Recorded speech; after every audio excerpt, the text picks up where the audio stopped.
Went to my mom's, got some goods, off to the track. It is almost 5 o'clock and I have a track workout, mile repeats tonight. It is a cold one. I guess it's just the way the season is gonna go. It's gonna be a really cold winter, I think. I'm at the track, got my Aquaphor all over my nose, lips, and surrounding my lips. And I'm waiting for Cheyenne to arrive, and then we'll get started on the track workout. Luckily, the track is cleared. Hopefully it's not slick, but it looks good from this angle. 2 mile warm up. Let's do this. I wish that I could tell you I'm always people pleasing, know what I believe in. What you running from? First mile was a 6:33. We'll get better at the pacing there. What you running from? What you running from? Know what you running. Whew. Second one was a bit fast, 6:23 pace. Know what you running from. 3 down. That was at 6:23 pace, so pretty same even. My lips are numb. I can't talk anymore. Okay. Number 4 was 6:25 pace. 1 to go.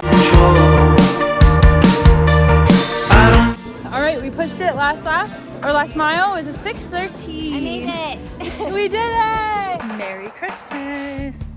I'm about to escape for a little bit to go on a 6-mile easy run. It feels like I haven't ran in several days. Meanwhile, it's only been 1 day since I ran, so it's kind of chilly, so we're gonna get this started before I get too cold and then want to go back inside. I had Christmas breakfast. It was a little later, so it was more like a brunch. So I made sure I digested. Now it's like 1:30. Getting in my run before my family comes over for the dinner part. So I have a little bit of time. It's actually not as bad, like weather-wise, as it has been. So thankful it's a little warmer. And it's kind of a white Christmas. Kind of. Mile 1. Halfway done. Halfway.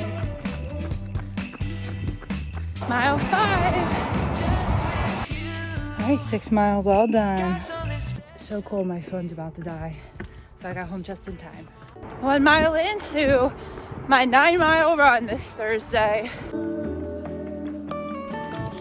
Mile 2.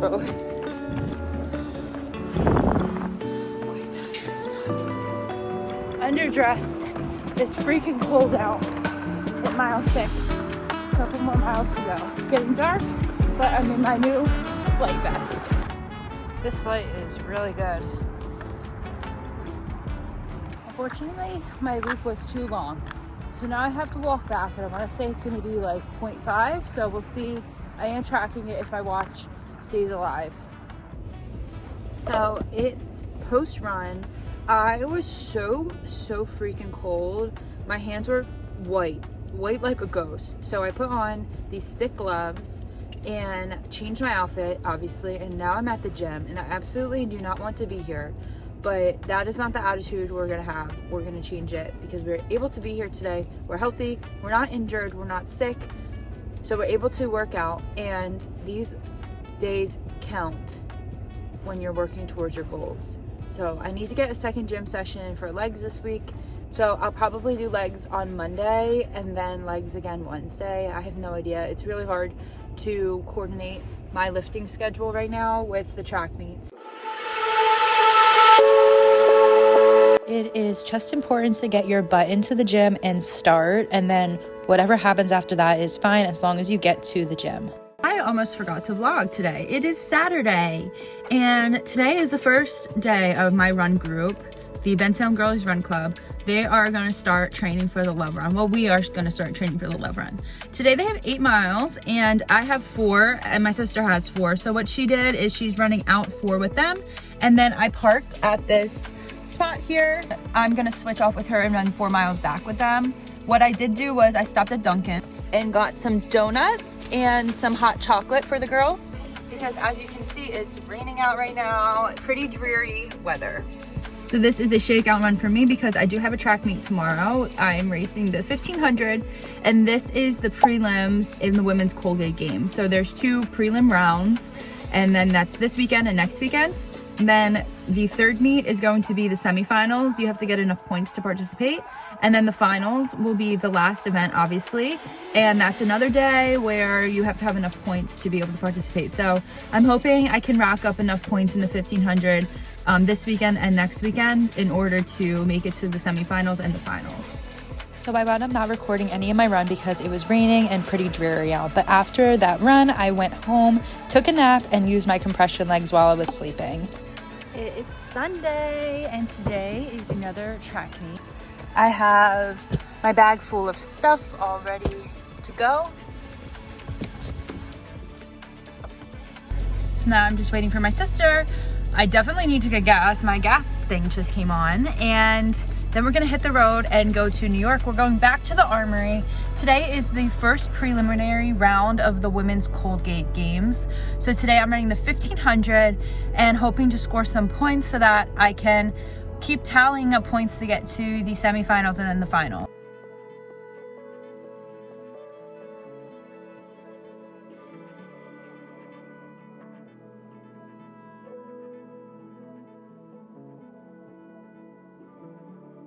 All right, I gotta take this, guys. If you know, you know. Stay close, Getting my hair done. and pull away. Stay close. We're gonna do 2 braids and then a ponytail with my black ribbon bow. And then the braids are gonna be followed down the ponytail, if that makes sense. Looks so good, thank you. About to start warming up, so I'm just doing some drills and then gonna have a mile warm up on the track, so we'll see how much I'll be able to get in before they shut it down. All right, done the warm up, about a mile.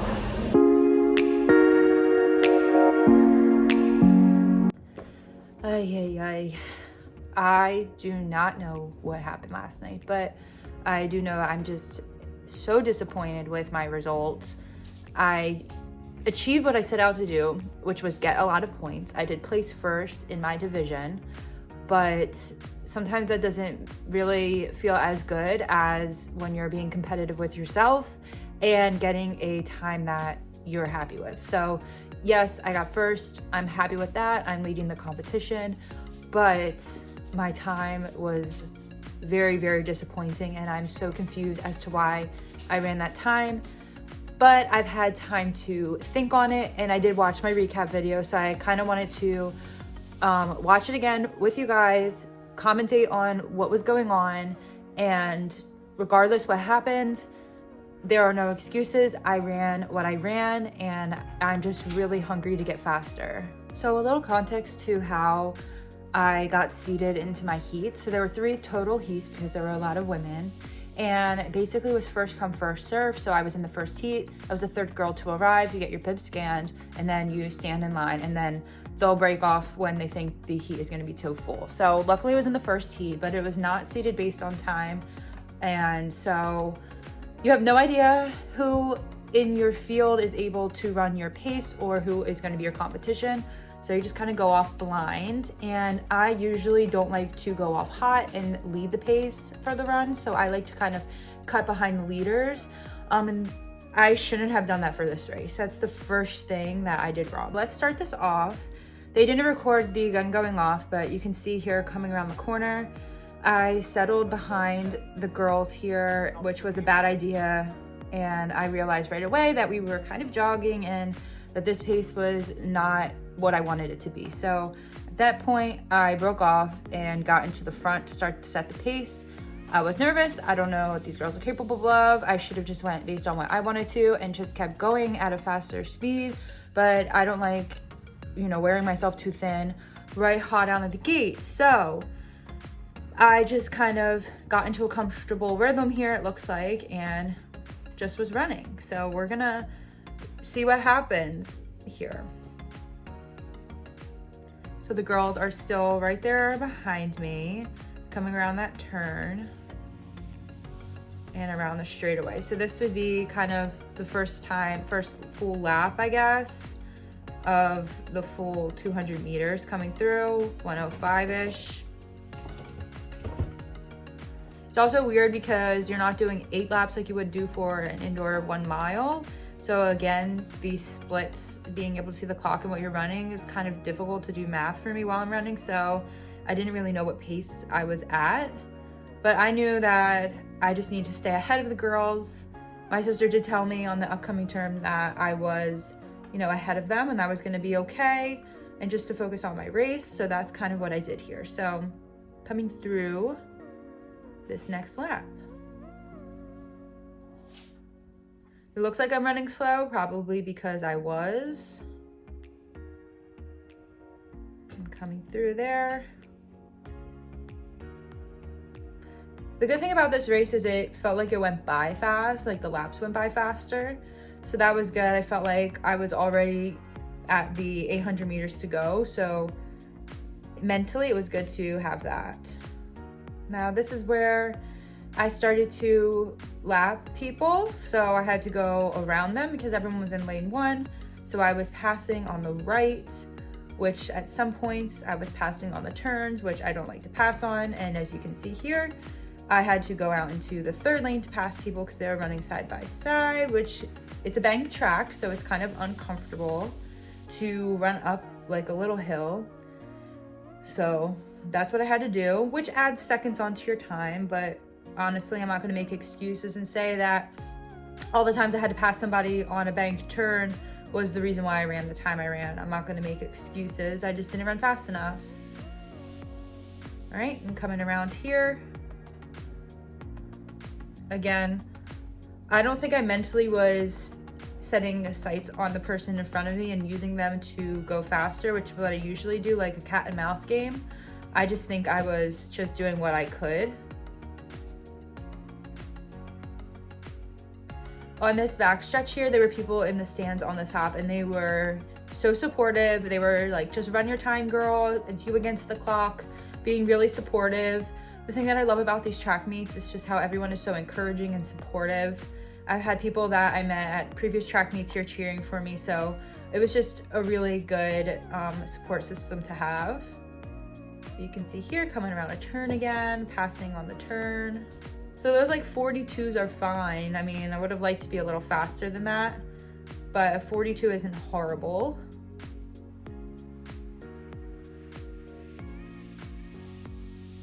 So this one had 2 laps to go. Usually I start to kick it, and I really truly did feel like I was pushing it. The thing about this race is every lap I was gagging and thought I was gonna throw up. So that did not feel good, obviously. So I thought I was going faster than I actually did, but on this lap I didn't run that fast. So I don't know what happened. I didn't feel any of the feelings that I felt at the last track meet where my quads were burning, they were on fire. I didn't feel any of that this time. I just don't think I was really in tune with my body. So this is the last lap, cruising around. See, the last lap I ran in 45. Like, I don't know what happened there, but I just could not shift the gears. I just don't think I was in tune with my body. I think my heart rate was really elevated before the race. I was very anxious. I don't know why, but I always get anxious. It is what it is. This is me coming around the last turn here. My sister cheering for me. Honestly, I didn't even know what time I was running, but as I was coming down the line here, it clicked. I was like, oh my gosh, what is this time? I was already not happy with it. But you can see there, across the line, 5:27 something, and just not happy with it. I had, shaking my head no, just not good, but it is what it is. And then I walked off the track. But I stayed to watch the other heats to make sure that my time was good enough to keep me in first, and it was. So the announcer was really nice. He said, good race, Natalia. Even though he had an accent, he said my name wrong, but it's totally fine. I know my name is tricky to pronounce, and I'm not gonna blame anyone for that. I love when people say my name in an accent. So that was my race. And I definitely am hungry to work harder. I don't know what happened. I really don't know what happened. All I know is that I need to keep working hard. I need to work harder. I need to figure out what I'm mentally doing wrong in these races. Granted, it's only the second meet, but I just feel like so much time has passed since the first one, and I thought I learned from my mistakes, but I didn't. I seem to have gone in the opposite direction. My PR in the 1500 is a 5:03, and during my college years, my senior year, I really wanted to break 5, and I came so close. That was my PR, my final race of track season in college. So I know I have it in me. This 1500 time equivalent mile time, I don't know what it is, but it's slower than the mile that I ran last week. So I truthfully am just dumbfounded and upset about it. But it is what it is. I have all season to work towards it. I just really want to get faster in this and faster in all of my racing expeditions. So that is my race. Afterwards, I went on my cool down, and I started off with my sister and Marcos, and we ran about a mile together, and then I finished the rest by myself. It was pretty hilly, but I found that I was really pushing the pace, pushing the effort. This is how I like to get my anger out in college after races that didn't go my way. I would kind of just push it on the cool downs. And that's just how I cope. I saw the lineup and I was like, you don't need, damn. Catch you talking shit is crazy. We've got some shoes. What are these? These are nice. Yeah, these are Cloud Echo boots. And they're short, so like you could like... Mile 1 done into the cool down. I am so disappointed in myself, that race. All right, it's time to get out of here. It's time to go back home, and it is what it is. And that was another week. I'm so happy that you guys are watching the vlogs, and I really appreciate all of your support. Make sure you like and subscribe to my channel, and that way you can see all the videos I'm posting throughout this indoor track season, as well as any races in the future. I'm so excited for races coming up. I'm focusing on the shorter speed stuff, and I have a couple things in my mind that I want to do before diving into my next marathon build. So stay tuned for all that racing goodness.